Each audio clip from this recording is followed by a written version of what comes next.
السلام علیکم، کیسے ہیں آپ سب؟ امید ہے خیر خیریت سے ہوں گے۔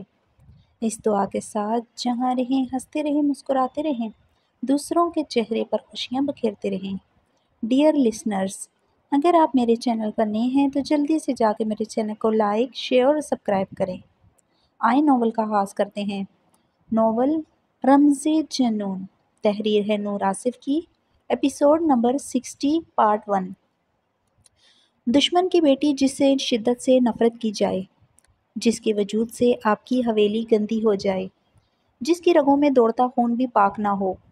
اگر آج اس رات کی بدولت اس ناپاک وجود کے پہلو میں آپ کا پاک بیج پیدا ہو گیا تو کیا کریں گے؟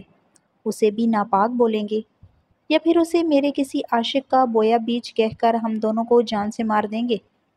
وہ دھیمے لہجے میں بہت آہستگی سے بول رہی تھی۔ آریان خانزادہ کی سماعتوں تک بمشکل اس کے لفظ پہنچ رہے تھے۔ اس کے لفظ سنتے آریان خانزادہ کی پورے وجود کی نیلی رگیں ظاہر ہوئی تھیں۔ وہ ایک ہی جست میں اس کے اوپر آتے اسے تکیے پر دھکیلتے اس کی گردن جکڑ گیا تھا۔ وہ اس کی گردن خطرناک حد تک دبوچے اسے خون آشام نگاہوں سے دیکھ رہا تھا۔ سرمش دونوں ہاتھوں سے خود کو چھڑواتے مقابل کا پہاڑ جیسا وزن بمشکل خود پر برداشت کر رہی تھی۔ آریان خانزادہ کی خطرناک بے رحم گرفت بھی اس کی آنکھیں پھٹنے کی حد تک کھل گئی تھیں۔ چہرے کی رنگت نیلی ہوئی تھی۔ اس سے پہلے وہ اس کی سانسوں کو دبوچتے اس کی جان لے لیتا، وہ اس کی حالت دیکھتے اس کی گردن کو اپنی گرفت سے آزاد کر گیا تھا۔ زرمش رخ پلٹے ہوئے بری طرح کھانستے ہوئے خود کو اچھی طرح رضائی سے کور کر گئی تھی۔ آریان خانزادہ اسے سرخ کاٹدار نگاہوں سے دیکھتے خود پر بمشکل قابو پائے ہوئے تھا۔ وہ اپنے لفظوں سے اس کا خون جیسے نیلا کر چکی تھی۔ لفظ نہیں، زہر میں بجھے خنجر تھے جو آریان خانزادہ کو اپنے وجود میں اترتے محسوس ہو رہے تھے۔ زرمش بری طرح کھانستے ہوئے رضائی سے اچھی طرح خود کو کور کرتے ہوئے بیڈ کی دوسری طرف کھسکتی جا رہی تھی۔ اس بلڈ تھرس بیسٹ نے اتنی بے رحمی سے اس کی سانسوں کو نوچا تھا، اسے بمشکل سانس آ رہی تھی۔ وہ کھانستے ہوئے رضائی میں غروب اس بلڈ تھرس بیسٹ سے دور ہوتی جا رہی تھی۔ آریان خانزادہ پورے وجود کی نیلی رگوں اور سب سرخ آنکھوں سے دیکھ رہا تھا۔ وہ رضائی میں مکمل غروب کھانستے ہوئے ساتھ ساتھ وہ بیڈ کے کنارے کی طرف کھسک رہی تھی۔ اس سے پہلے وہ رضائی میں ہی رول ہوتے بیڈ سے نیچے گرتی۔ آریان خانزادہ رضائی کے اوپر سے ہی اس کو جکڑے اپنی طرف کر گیا تھا۔ رضائی کے اوپر سے ہی آریان خانزادہ کی گرفت پر وہ اپنی رکتی سانسیں مزید روک گئی تھی۔ اس کے ساکت ہونے پر آریان خانزادہ کی جیسے سانس رکی تھی۔ جانتا تھا وہ بہت بے رحمی سے اس کی گردن دبوچ چکا تھا۔ وہ اگر مزید سانسیں روکتی تو یقیناً جان سے جاتی۔ رضائی کے اوپر سے اس کے بدن کی کپکپاہٹ واضح تھی۔ آریان خانزادہ نے جلدی سے اس کے اوپر سے رضائی کھینچی۔ وہ سختی سے اسے اپنے چہرے سے پکڑے ہوئے تھی۔ کچھ نہیں کروں گا، نہ کچھ کہوں گا مسز خان۔ بیڈ پر باتھ روب پڑا ہے، اسے پہنوں، میں آتا ہوں۔ وہ اس کی بند مٹھیوں سے رضائی چھڑواتے ذرا سا اس کے چہرے سے کھسکاتے ہوئے اس کے کان میں سرگوشی کر گیا۔ زرمش اسے سراسیمگی سے آنکھیں پھیلائے دیکھتے ہوئے اس بات میں سر ہلا گئی تھی۔ آریان خانزادہ اس پر بنا کوئی نظر ڈالے بیڈ سے اترتے ہوئے تیزی سے واش روم کی طرف بڑھ گیا تھا۔ آریان خانزادہ سیاہ ٹراؤزر پہنے وینٹی کے آگے کھڑا فینسی مرر میں دیکھ رہا تھا۔ یہ میں کیا کر رہا تھا آخر؟ وہ مرر میں نگاہیں گاڑے بے یقین تھا۔ وہ کبھی اس حد تک جائے گا وہ سوچ بھی نہیں سکتا تھا۔ اسے اپنے نکاح میں لینے کا مقصد صرف جے کے کی پناہوں سے دور رکھنے کا مقصد تھا، یا اس جیسے کسی بھی ایسے انسان سے جو زرمش کے تھرو اس کے لیے کل کو کسی بھی خطرے کا باعث بنتا۔ جس لڑکی کو لے کر اس میں صرف اپنا بدلہ نظر آتا ہو، وہ اس کے اتنا قریب کیسے چلا گیا تھا؟ صرف اس وجہ سے کہ وہ اس پر حق رکھتا تھا۔ اس کی خوبصورتی دیکھ کر وہ اپنے حواس پر کنٹرول نہیں رکھ سکا تھا۔ دشمن کی بیٹی جس سے شدت سے نفرت کی جائے، جس کے وجود سے آپ کی حویلی گندی ہو جائے، جس کی رگوں میں دوڑتا خون بھی پاک نہ ہو۔ اگر آج اس رات کی بدولت اس ناپاک وجود کے پہلو میں آپ کا پاک بیج پیدا ہو گیا تو کیا کریں گے؟ اسے بھی ناپاک بولیں گے یا پھر اسے میرے کسی عاشق کا بویا بیج کہہ کر ہم دونوں کو جان سے مار دیں گے؟ زرمش کے لفظ ایسے نوکیلے بالے تھے جو اسے اپنے سینے کے آر پار ہوتے محسوس ہو رہے تھے۔ وہ اپنے خون میں بڑکتے الاؤ محسوس کرتے وہ اس وقت خود پر قابو پائے ہوئے تھا۔ کیا اس عورت سے وہ اپنی اولاد کا خواہشمند ہو سکتا تھا؟ جسے وہ اتنی اذیت دے چکا ہو۔ وہ اپنے بدلے میں اس عورت کو بے حد تکلیف پہنچا چکا تھا۔ وہ جانتا تھا مگر وہ کیا کرتا؟ اسے دیکھ کر ہی اسے حاکم اور رائمنا یاد آتے تھے۔ باقی سب کچھ تو بعد میں آتا تھا۔ 21 سال کا بدلہ کسی ناسور کی طرح اس کے وجود کو جکڑے ہوئے تھا۔ جس عورت کو وہ عزت نہ دے سکتا ہو، اس سے اپنی جسمانی نیڈز کیسے آخر پوری کر سکتا تھا؟ اس کے ساتھ اس کے خوف سے انٹیمیٹ ہو بھی جاتی، اس کی نفرت مزید شدت اختیار کر جاتی۔ وہ دونوں کیا ایک دوسرے سے وہ سکون حاصل کر سکتے تھے جو اس رشتے کی بنیاد تھا؟ آریان خان زادہ جبڑے بینچے مرر میں دیکھتے ہوئے اپنے بڑکتے اعصابوں پر قابو پائے ہوئے تھا۔ وہ کیا کرے آخر؟ اس حاکم اور رائنا کو اذیت ناک موت کے گھاٹ اتا کر اسے واپس جانے دے؟ وہ ٹیپ کھولتے اب اپنی سرخ آنکھوں میں پانی کے چھینٹے مار رہا تھا۔ آریان خان زادہ کی آنکھوں کی سرخی بڑھتی جا رہی تھی۔ میں اسے کبھی کہیں نہیں جانے دے سکتا۔ وہ مرر میں اپنی سرخ آنکھیں گاڑے مضبوطی سے سرنفی میں ہلا گیا۔ جب وہ حاکم اور رائنا کو موت دے گا تو کیا اس کے پاس رہے گی؟ یہ سوال سوچتے ہی مضطرب ہوتے پانی کی چھینٹے اپنی سبز آنکھوں پر مارتے چلا گیا تھا۔ میرا وجود پاک ہے کیونکہ میرے اندر حاکم اور رائنا خان کا خون دوڑ رہا ہے، اور غرور ہے مجھے خود پر۔ میں حاکم اور رائنا کی بیٹی ہوں۔ سرمش کے لفظ یاد کرتے وہ سلیب کو دونوں ہاتھوں سے جکڑے سر نفی میں ہلاتے تلخی سے ہنسا تھا۔ وہ اب مرر میں دیکھتے ہنستا ہی جا رہا تھا۔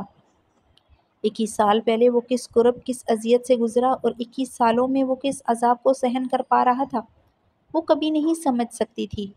وہ اس کے کس زخموں پر کبھی مرہم نہیں بن سکتی تھی، کیونکہ جنہوں نے اسے زخم دیے وہ ان کا ہی تو خون تھی۔ پھر وہ کیسے اس وجود کے قریب جا سکتا تھا جس کی رگوں میں دوڑتے خون کا وہ پیاسا تھا؟ How can I get intimate with her? How can I be near her? وہ خود کو ملامت کرتے سلیب پر پوری قوت سے مکہ مار گیا تھا۔ اس سے نکاح کا مطلب تو سمجھ میں آتا تھا۔ وہ اسے کسی کے ساتھ نہیں دیکھ سکتا تھا، اسے کسی اور کی دسترس میں جاتا نہیں دیکھ سکتا تھا، اور کسی اور کے ساتھ خوش رہے وہ یہ برداشت نہیں کر سکتا تھا۔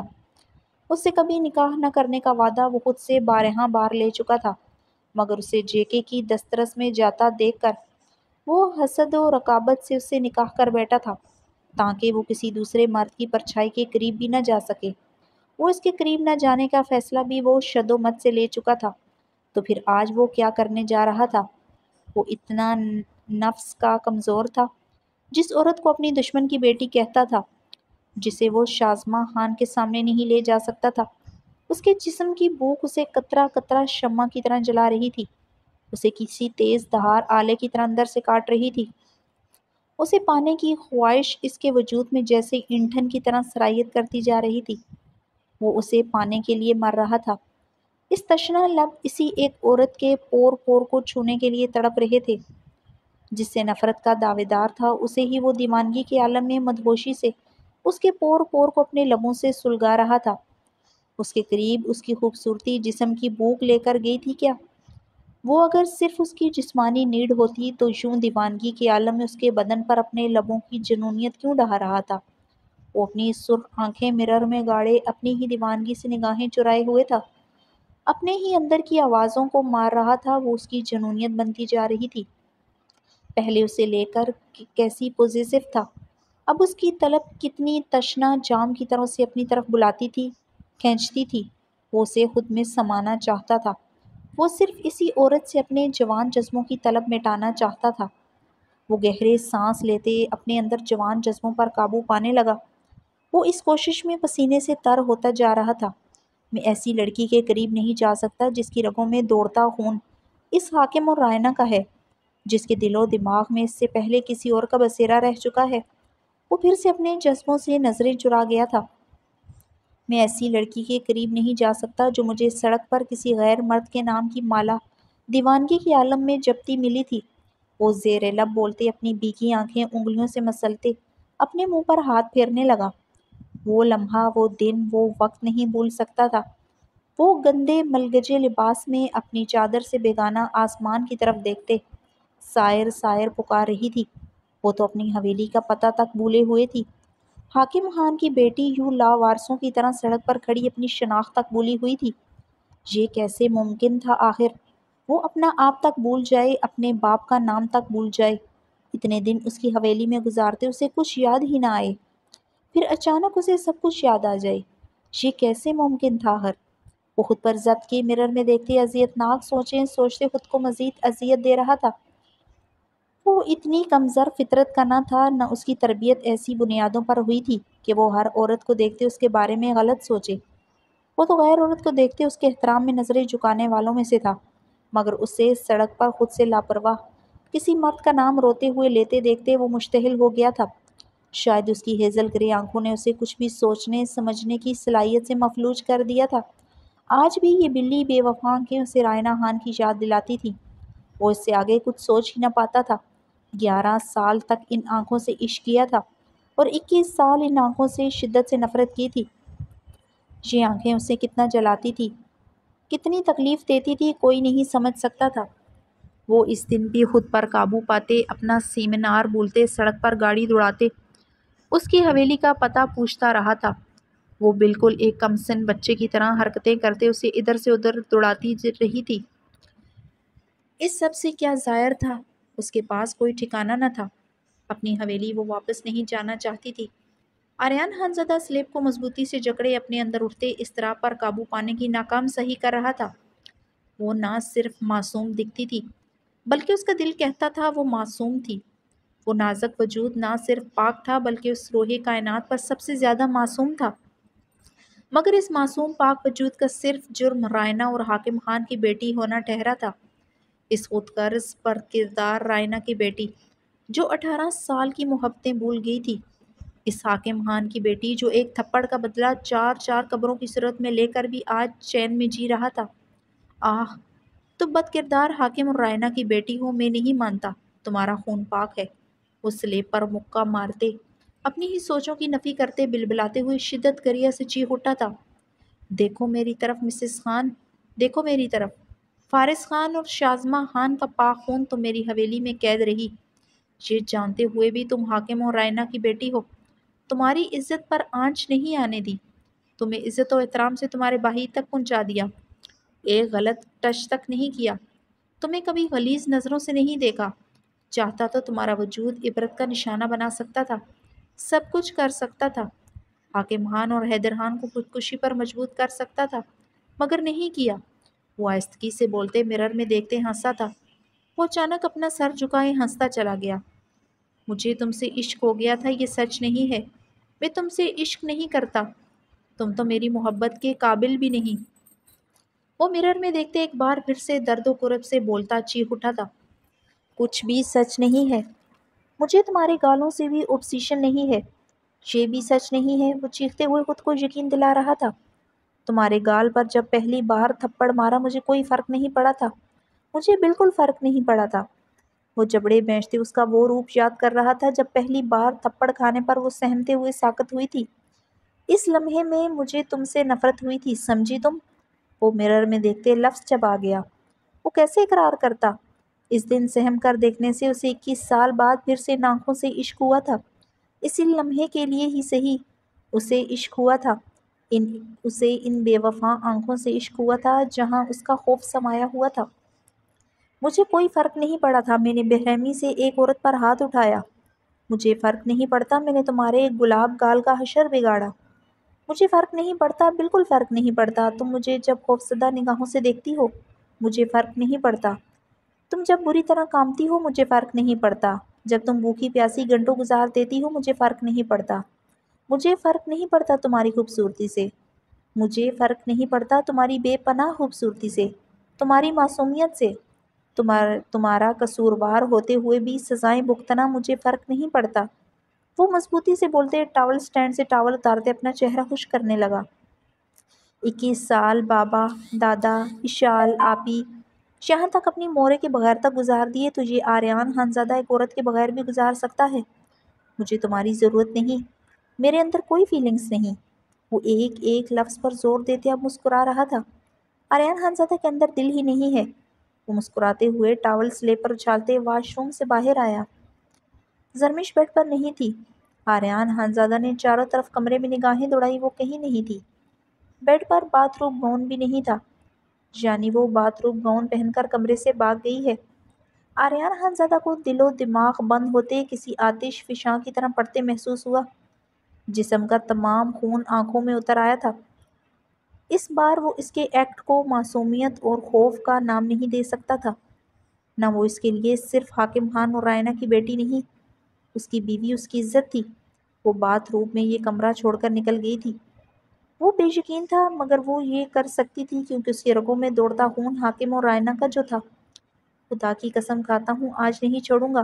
آج تمہارے اتنے ٹکڑے کروں گا کہ گننا مشکل ہو جائے گا۔ تمہارے گالوں کو کچل دوں گا، وہ بھی کسی باری چٹان کے نیچے۔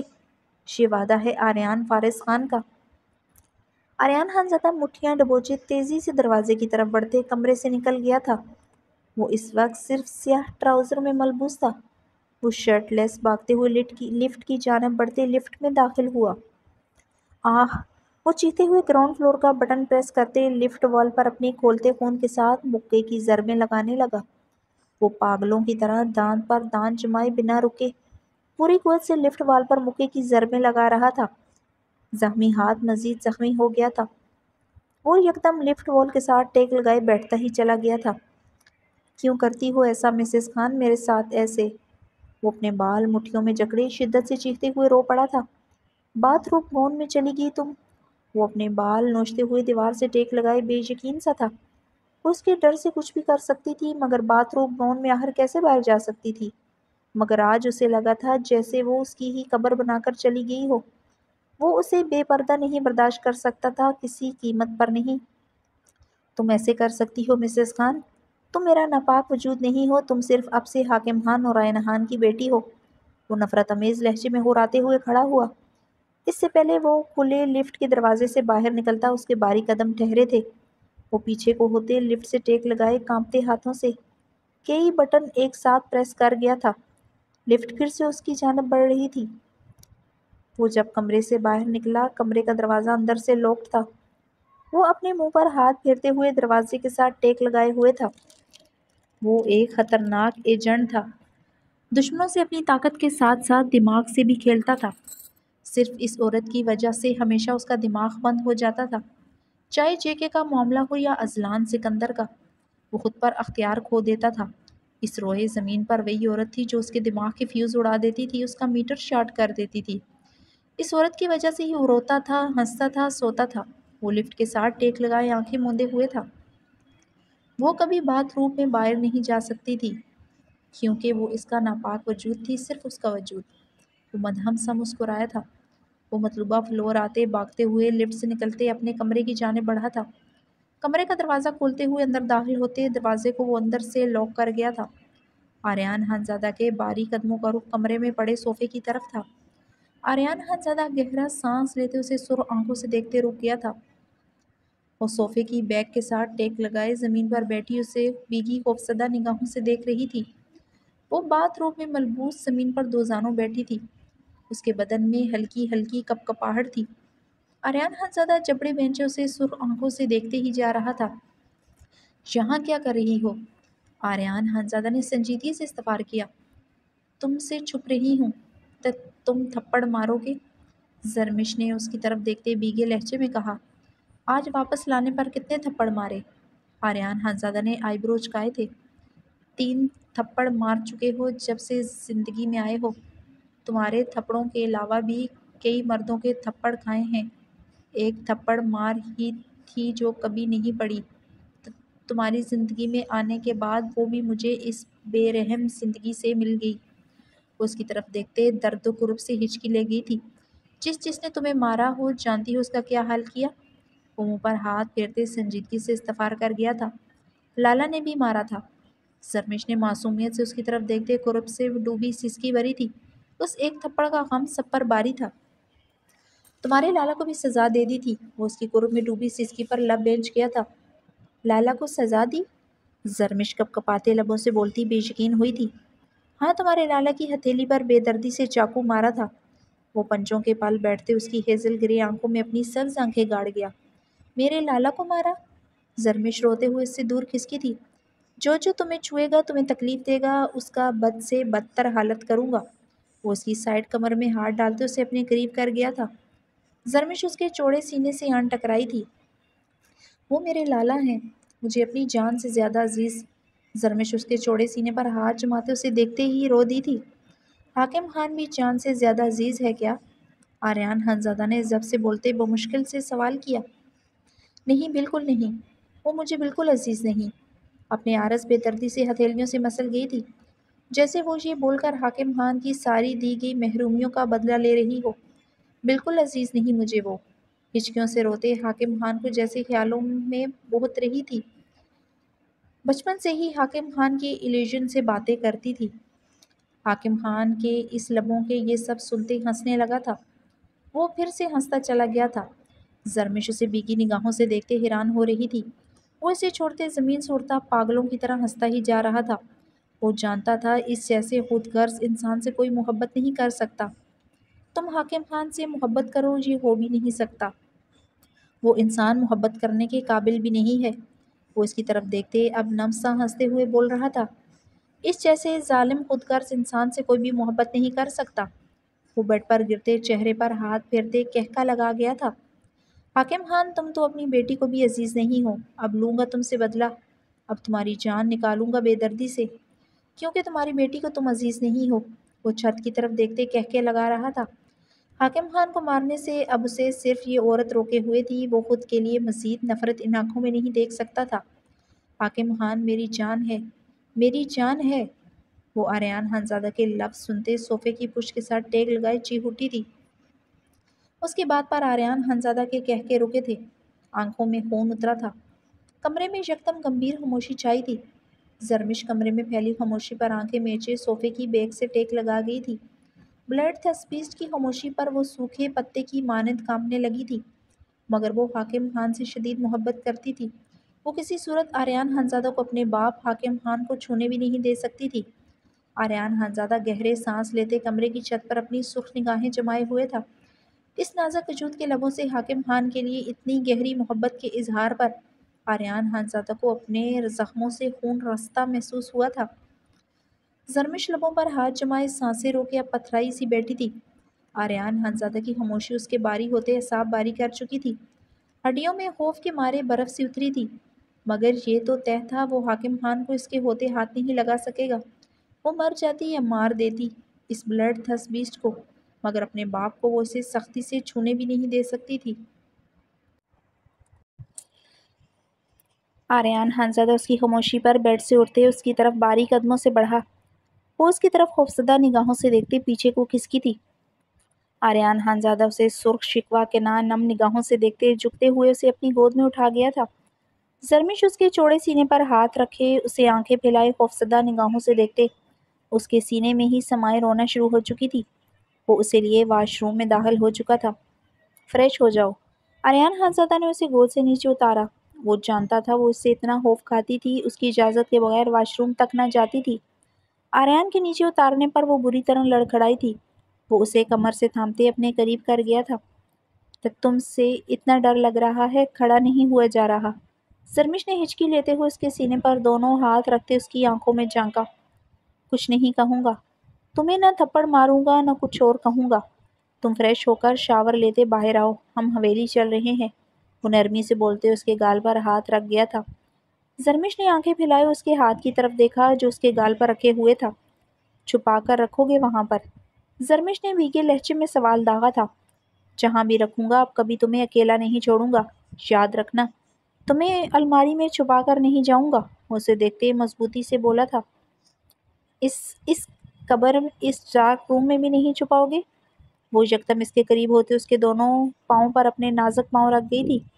وہ مدھم سا مسکراتے ہوئے اس کے نازک کمر کو اپنے دونوں ہاتھوں سے سائیڈوں سے جکڑے ہوئے تھا۔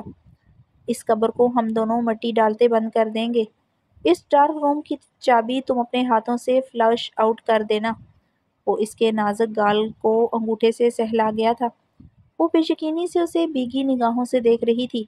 اس کی ہیزل گرے آنکھوں میں اب خوف کی جگہ بے یقینی ہی بے یقینی تھی۔ وہ اسے اس وقت ایک معصوم بچی کی طرح لگ رہی تھی، یا شاید وہ تھی۔ ایسا لگتا تھا جیسے اس کی زندگی میں ہر چیز کی کمی رہی ہو، جیسے وہ ہر چیز کے لیے ترستی رہی ہو۔ شاور لو، ہم چلتے ہیں۔ وہ اس کی بے یقینی سے دیکھنے پر اسے نرمی سے خود سے علادہ کرتے تیزی سے واش روم سے نکل گیا تھا۔ زرمش گہرے سانس لیتے اپنے چکرائے سر کو جکڑتے آگے بڑھتے اپنا گاؤن کی ڈوری کھینچتے زمین بوس کر گئی تھی۔ باتھ روم گاؤن میں اندر کی طرف باندھے سگریٹ اور لائٹر کو نکالے مٹھی میں مزید سختی سے دبوچ گئی تھی۔ مجھے باتھ روم کی چابی چاہیے، مجھ سے لاکڈ ہو گیا، کھل نہیں رہا، آپ مجھے چابی پہنچائیں۔ وہ واش روم کے بند دروازے کو دیکھتے ریسیور کان سے لگائے سنجیدگی سے بولا۔ وہ پچھلے آدھے گھنٹے سے واش روم میں بند تھی۔ اندر سے پانی گرنے کی آواز مسلسل آ رہی تھی۔ آریان حنزدہ کی سرد سرخ نگاہیں ٹیبل پر رکھے اپنے سگریٹ کیس پر تھی، جس میں ایک سگریٹ کم تھا۔ سگریٹ ٹیبل پر لائٹر بھی موجود نہیں تھا۔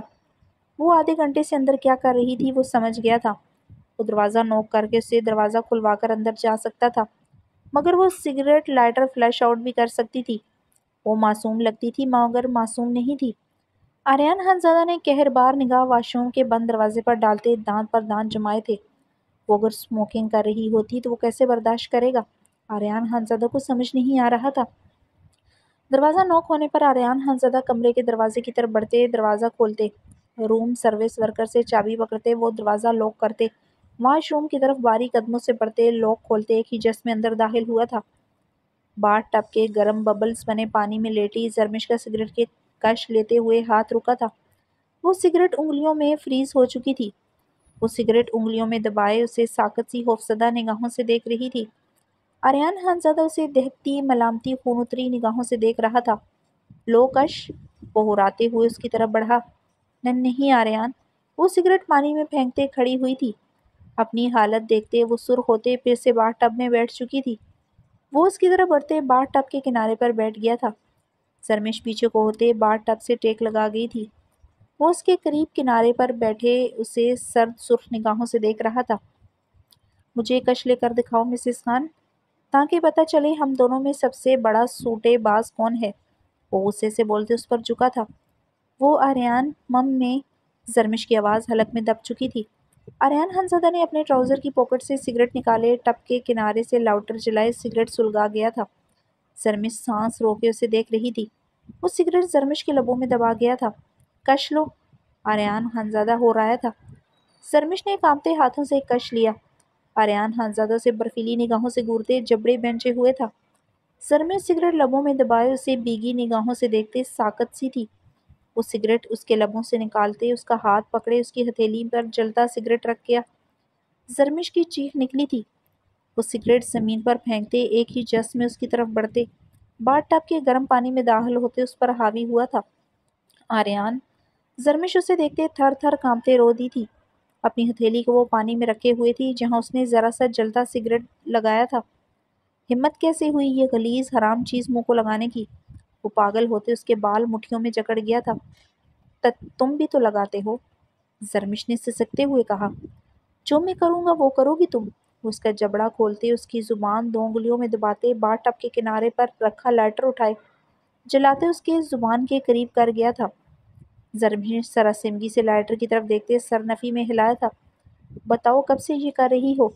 اسے اسموکنگ کرتے آریان حنزدہ کو آگ ہی لگ گئی تھی۔ دوسری بار کی، زرمش نے بمشکل جواب دیا تھا۔ پہلی بار کب کیا؟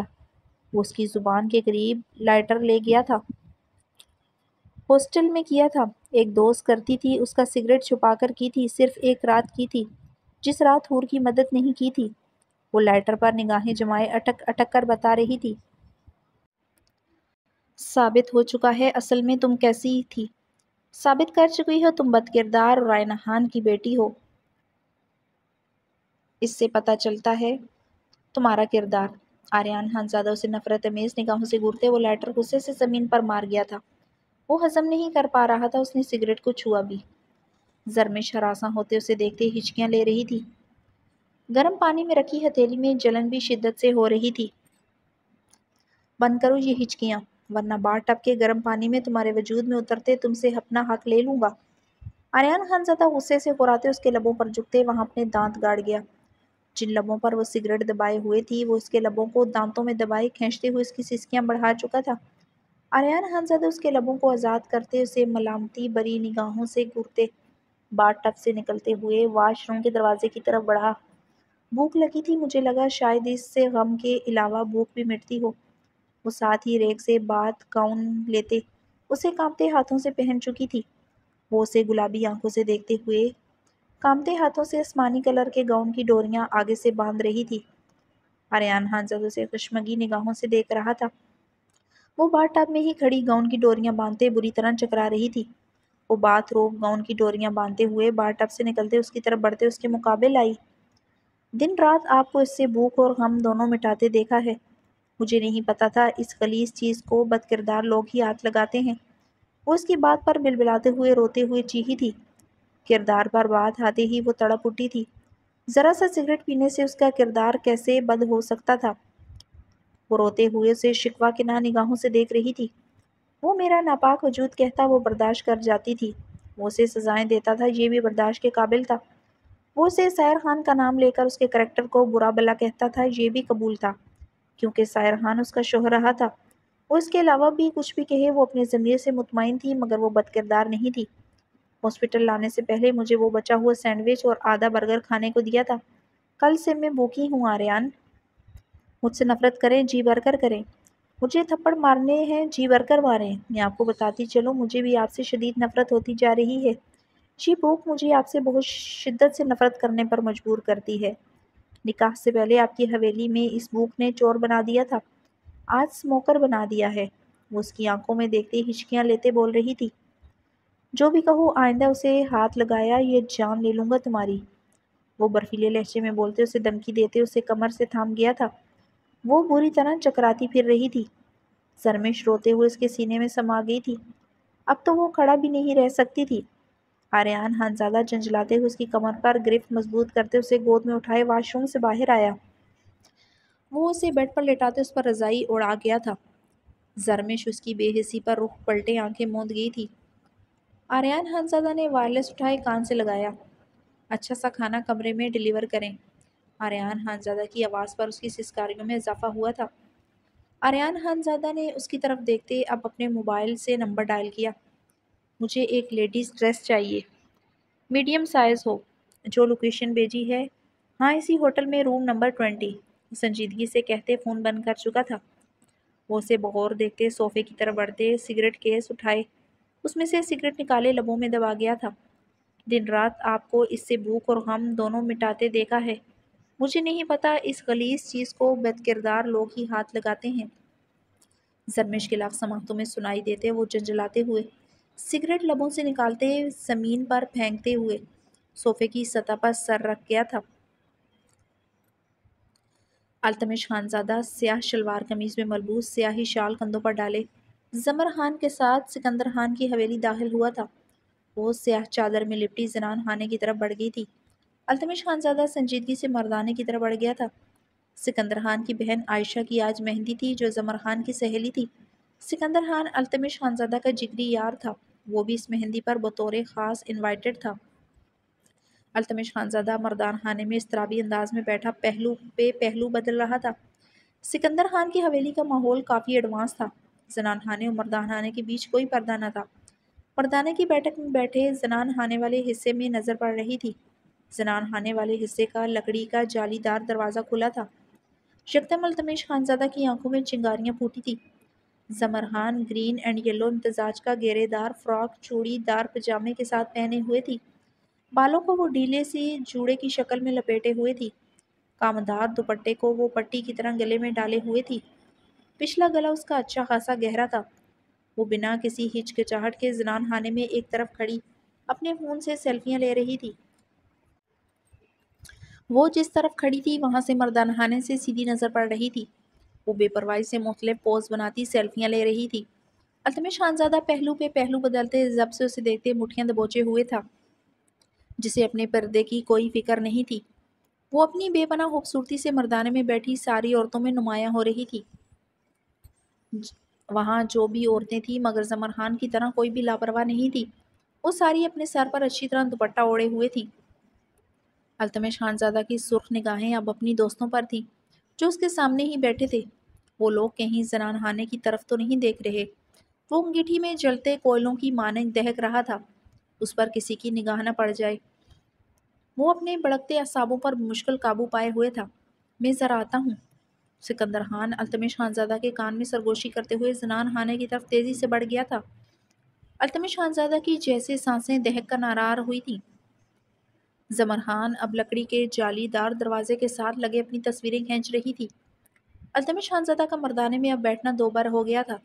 وہ سیاہ شال کندھوں پر چٹکتے ہوئے جالی دار دروازے پر اپنی کاٹدار نگاہیں جمائے تیشو علم سے اپنے منہ پر ہاتھ پھیر کر رہ گیا تھا۔ جس طرف سکندر بڑھا تھا اس کا دوست سکندر خان جالی دار دروازے کے ساتھ لگی کھڑی زمر خان کے ساتھ ٹکرا گیا تھا۔ التمش خانزادہ ٹیبل پر پڑی اپنی پسٹل پر اپنی گرفت مضبوط کر گیا تھا۔ پیشانی کی رگیں بری طرح پھولنے لگی تھی، ہاتھوں کی نیلی رگیں ظاہر ہوئی تھیں۔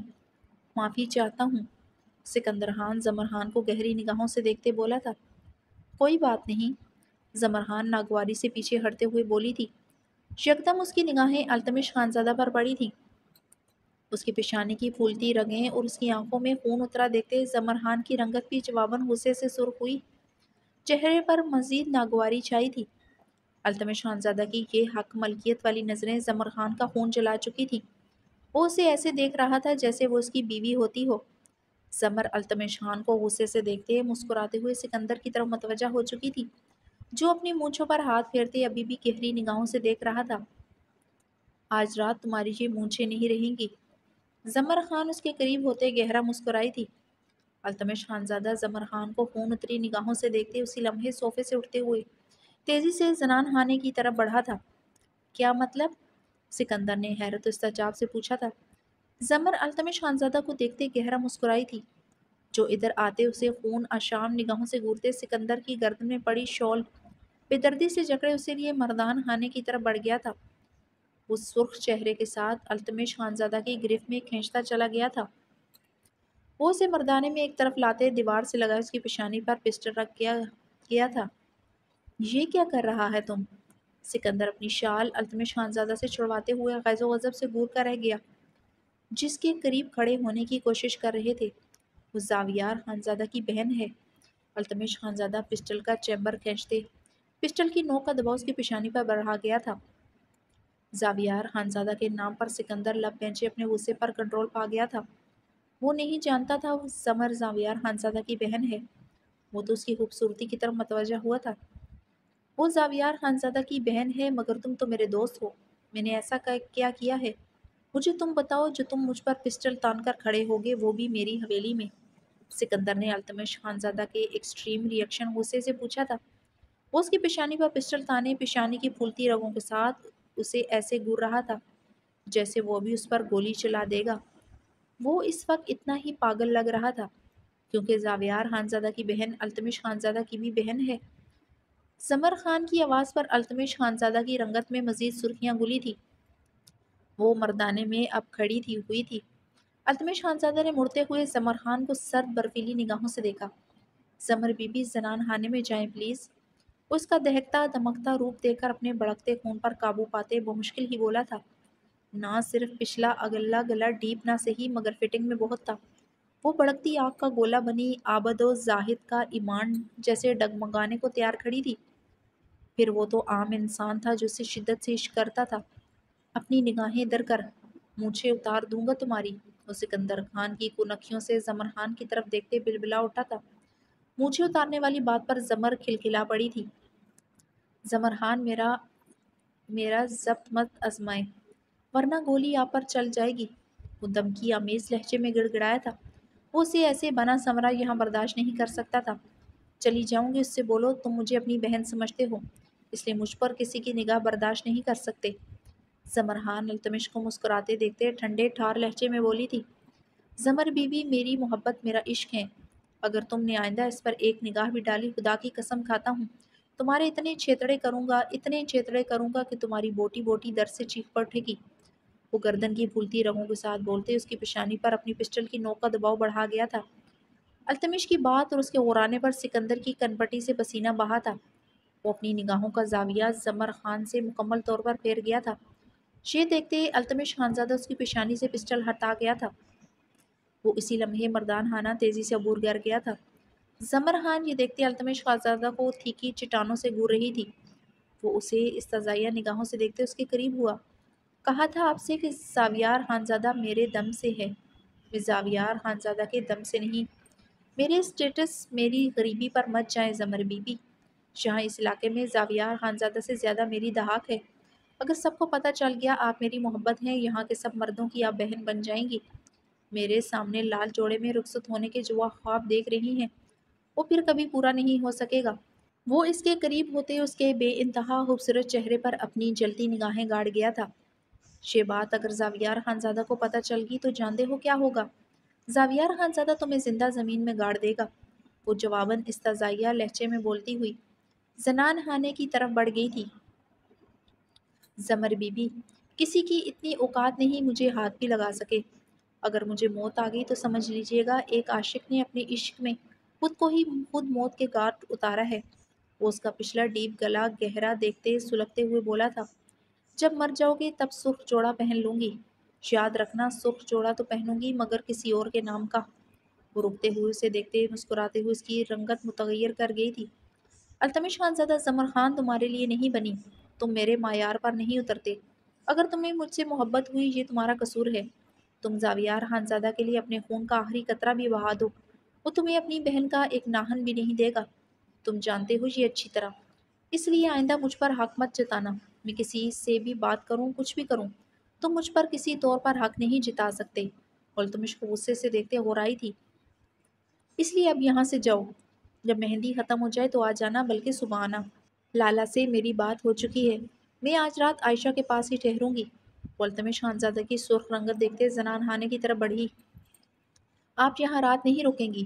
التمش خانزادہ کی دو ٹوک سرد آواز پر زمر خان اپنی مٹھیاں دبوچتے اس کی طرف پلٹی تھی۔